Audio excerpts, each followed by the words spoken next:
Okay, imagine a hero riding a rooster, Okay. conquering demons, Interesting. and teaching us about true strength. Intriguing. It's Right. definitely a combination I wouldn't expect.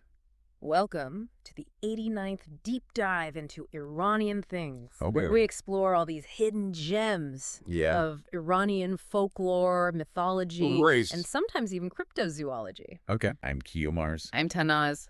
And today we're diving into a fascinating story Okay.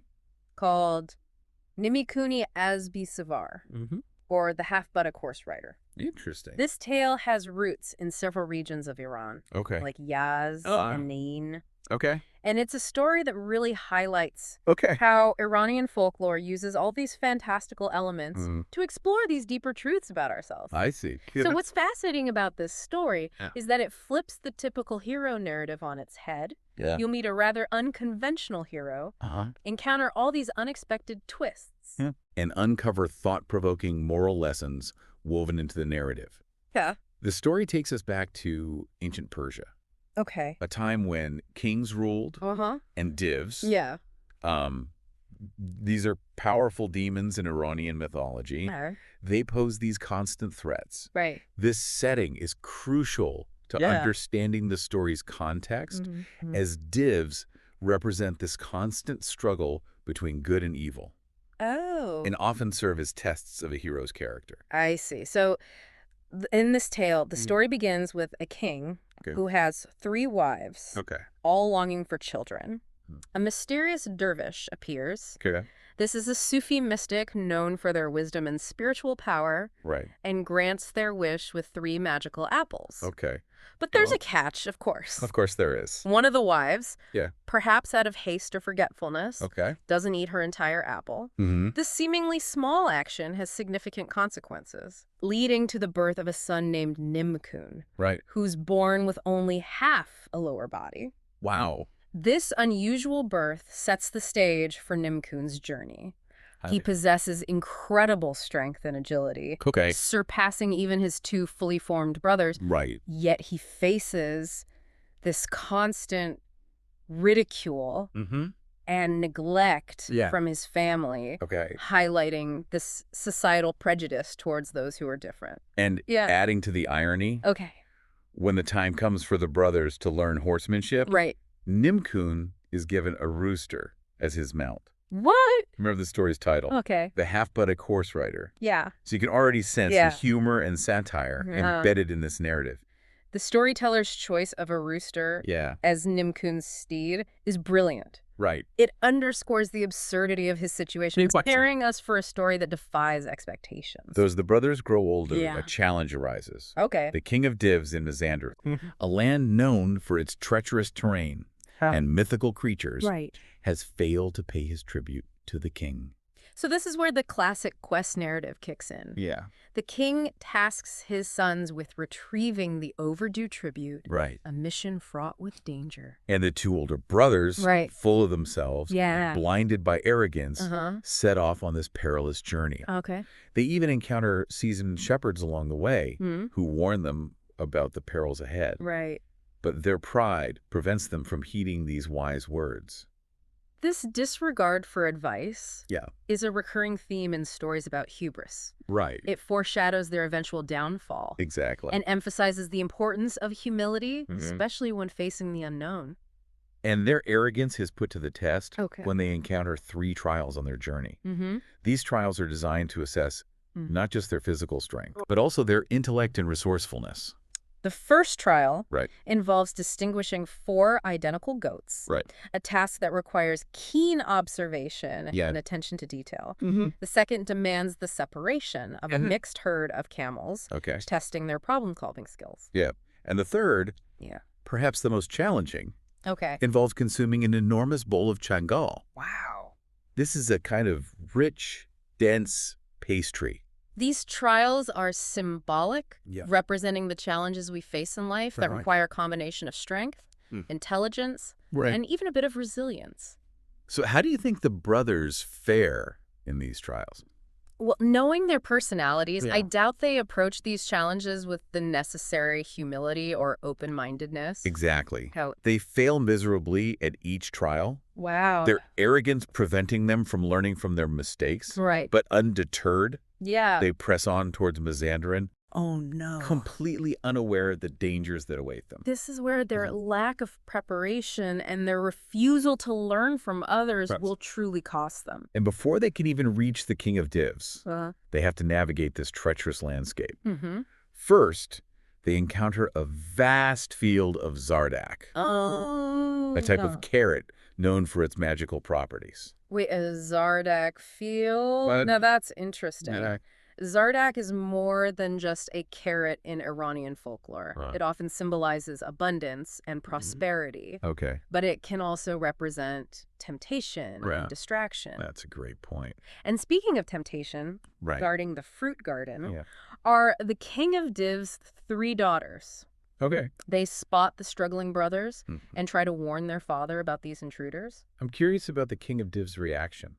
Well, he's described as this fearsome and powerful being. Right. Would he even be concerned about 2 bumbling humans? Surprisingly, he's not fazed at all. Really? He sees the brothers struggling to even get through the garden and dismisses them as a threat. Okay. This really highlights the King of Divs' overconfidence and underestimation of his opponents. This overconfidence often leads to a downfall. Exactly. Especially when facing someone like Nimkoon, who, despite appearances, possesses hidden strengths. So when the brothers finally reach the palace, they're exhausted and vulnerable, making it easy for the King of Divs to capture them. Oh, no. And imprison them in his deepest dungeons. Their arrogance has finally caught up with them. Now let's see if they learn anything from this experience. Exactly. So our arrogant brothers are now stuck in the King of Divs' dungeon, paying the price for their pride. Wow. Meanwhile, back home, Nimkoon senses that something's wrong. He can't shake this feeling of worry about his brothers. This is where Nimkoon's compassion and loyalty really come into play. He could easily dismiss his brothers, given how they treated him, but instead he chooses to act. And remember, he's got to overcome his own physical challenges and societal perceptions to even embark on this rescue mission. So, determined to save his brothers, he sets off on his, let's call it his unique mount, that rooster we talked about earlier. This is where the story truly becomes a testament to the power of inner strength. Nimkoon, despite being the most ridiculed and underestimated, is the only one who steps up to face the dangers of Mazandaran. And just like his brothers, he has to pass those 3 trials along the way. But unlike them, Nimkoon approaches these challenges with humility and a willingness to learn. So the first trial, distinguishing the identical goats, tests Nimkoon's observational skills. And instead of relying on brute force or arrogance, he uses his intellect to solve the puzzle, noticing these subtle differences that his brothers overlooked. Next comes the camel sorting challenge. Here, Nimkoon demonstrates his resourcefulness and adaptability, finding a clever solution that relies on understanding camel behavior rather than brute strength. This resourcefulness is a key theme in Iranian folklore. Heroes often overcome obstacles, not through sheer power, but through wit, ingenuity, and a deep understanding of their surroundings. And then there's the third trial, the one that involves that massive bowl of Changal. That's right. Remember, his brothers couldn't even make a dent in it. They were so focused on their own limitations and discomfort. So how does Nimkoon approach this seemingly impossible eating challenge? Well, he doesn't just eat the Changal. He devours the entire Zardak field. Leaves, branches, roots, the whole thing. The story tells us that he ate it all to gain strength for the journey ahead. This feat of consumption is more than just a comical detail. Yeah. It signifies Nimkoon's extraordinary willpower and determination. Right. He's willing to push beyond his perceived limits to achieve his goal. The king of divs, witnessing this display of appetite and strength, is absolutely terrified. Really? He realizes he's underestimated. Wow. This half-buttock hero. Okay. So when Nimkoon arrives at the palace, the king of divs welcomes him with fear and trembling. A stark contrast to his dismissive attitude towards the older brothers. This turn of events highlights the importance of not judging by appearances. Exactly. Nimkoon, despite his physical difference, possesses a strength that transcends physical form. It's a strength rooted in character, resilience, and a willingness to do what needs to be done. Now, I bet you're wondering how Nimkoon manages to outsmart this fearsome king of divs and rescue his brothers. All ears! This tale is full of surprises. Yeah. And I'm sure Nimkoon has a clever trick up his sleeve. Okay. Well, during a rather tense lunch. Oh my gosh. Can you imagine that meal? No. Nimkoon seizes an opportunity. Okay. He discreetly slips a powerful potion into the king of divs' drink. Oh, wow. Knocking him unconscious. A classic move. Right. Using cunning and strategy to overcome a seemingly insurmountable obstacle. Right. It shows that intelligence can be just as powerful as brute force. Exactly. So. And to make sure the king of divs stays down, Nimkoon uses a red-hot iron to, well, let's just say he ensures the king of divs won't be causing any more trouble. That's quite a decisive action. Right.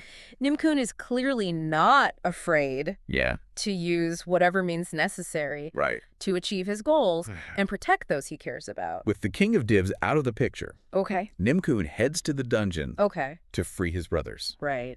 He finds them hanging upside down. Oh my gosh. A rather fitting punishment. Yeah. Considering their arrogance. Right.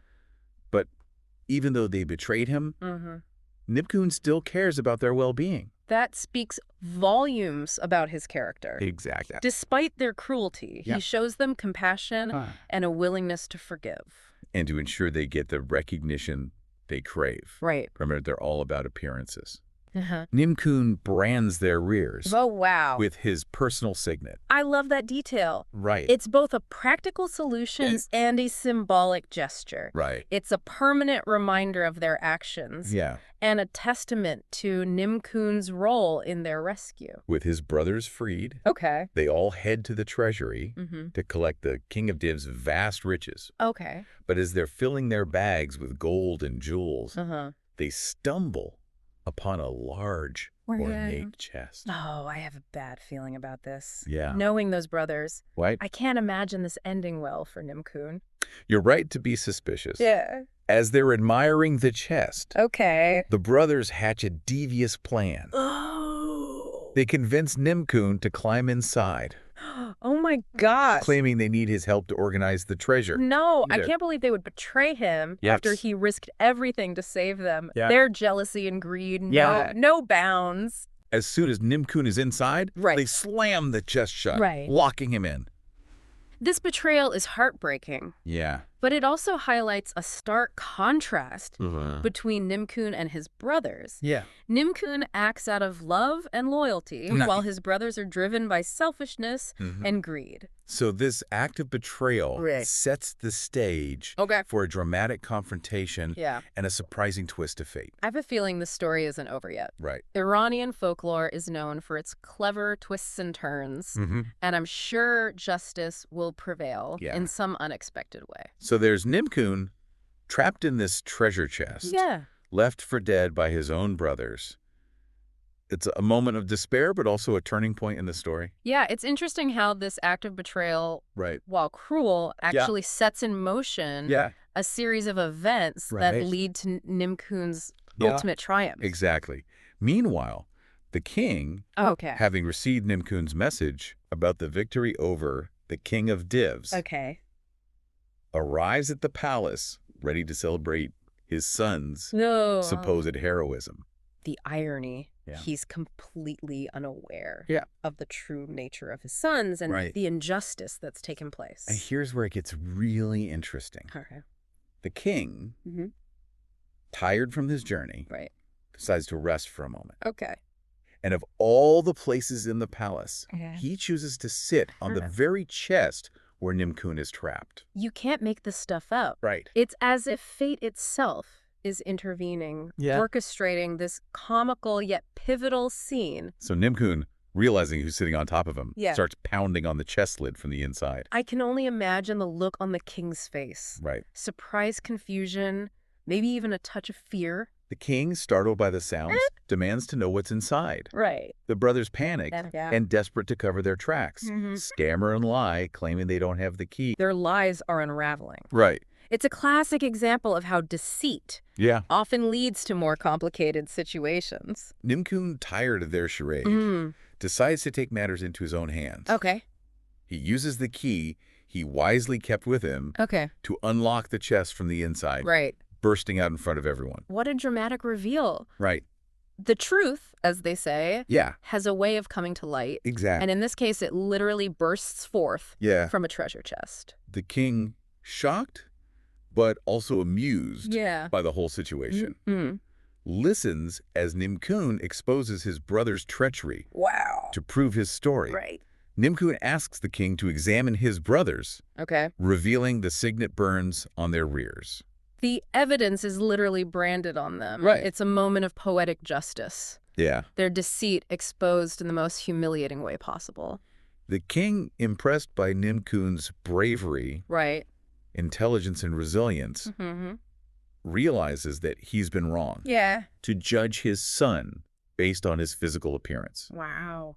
He declares Nimkoon his rightful heir, acknowledging his true worth. It's a powerful moment of recognition and validation. Exactly. Nimkoon, despite facing constant adversity, has proven himself to be a true hero, worthy of respect and admiration. As for the deceitful brothers, well, they don't get off scot-free. What happens to them? As a form of punishment. And perhaps to forge a strategic alliance. They are forced to marry the two eldest daughters of the King of Divs. Forced marriage. While it might not sound ideal from a modern perspective in the context of this tale, it serves as a fitting consequence for their actions. They are bound to the very kingdom they tried to exploit. Exactly. Nimkoon, on the other hand, wins the heart of the youngest daughter, who sees beyond his physical differences and recognizes his noble character. It's a heartwarming ending. That reinforces the message that true worthiness lies not in outward appearances, but in inner qualities like courage, kindness, and integrity. So before we wrap up, let's take a moment to appreciate the deeper meanings embedded in this story. It's not just a fantastical adventure. It's a reflection of Iranian cultural values and timeless human experiences. One of the most prominent themes is the importance of humility. The older brothers, blinded by their pride and arrogance, fail miserably. Nimkoon, on the other hand, succeeds because he approaches challenges with a humble heart and a willingness to learn. The story also highlights the power of resourcefulness, a trait deeply valued in Iranian culture.